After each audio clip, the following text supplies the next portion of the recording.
سلام به دوستان عزیز خودم، امیدوارم که هر جا که هستید حالتون عالی باشه.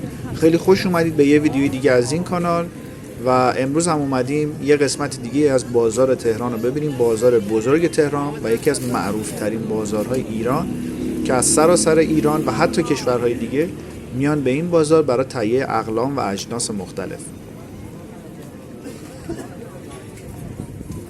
امروز هم اومدم توی یه قسمت از دیگه خیابون 15 خرداد، چون این خیابون خیلی طولانیه و فروشگاه‌ها، مغازه‌ها و بساطیاش تمومی نداره. واقعا اومدم یه ویدیو دیگه یه قسمت دیگه براتون بگیرم.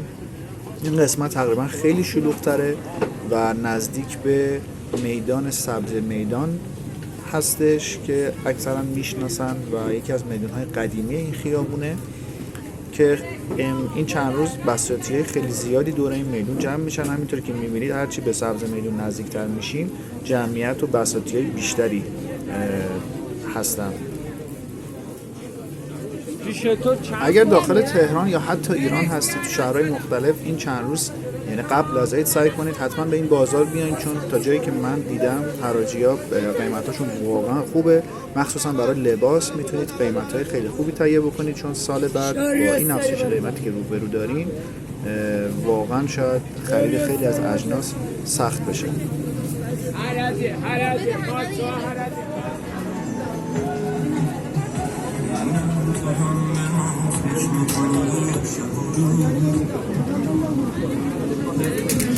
بابا میشناسه ولی اون بالا که نمیشه.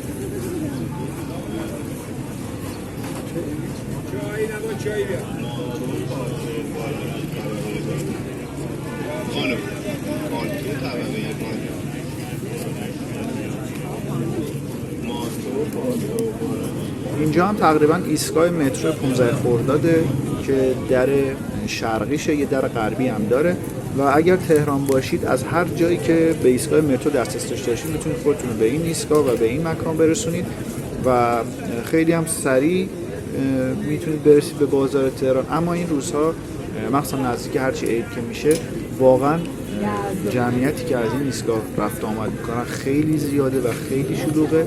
آمادگی هر نوع اتفاقی رو واقعا باید داشته باشید که متاسفانه دزدی، گوشیزنی، کیفزنی توی مترو خیلی زیاد شده. اینا چیزایی که واقعا باید حواستون بهش باشه، مخصوصا توی ایستگاه‌های خیلی شلوغ مثل این ایستگاه و ایستگاه‌های قبل و بعد 15 خرداد.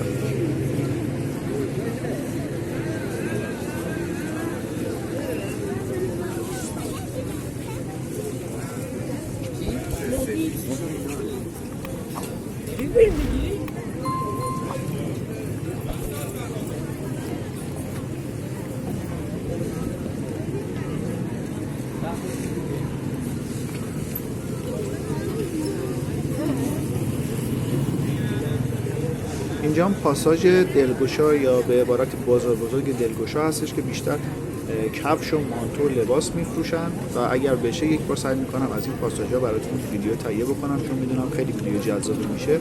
اما فیلم برداری از داخل پاساژ این مقدار مشکله و ممنوعه، باید با هماهنگی قبلی حتما انجام بشه.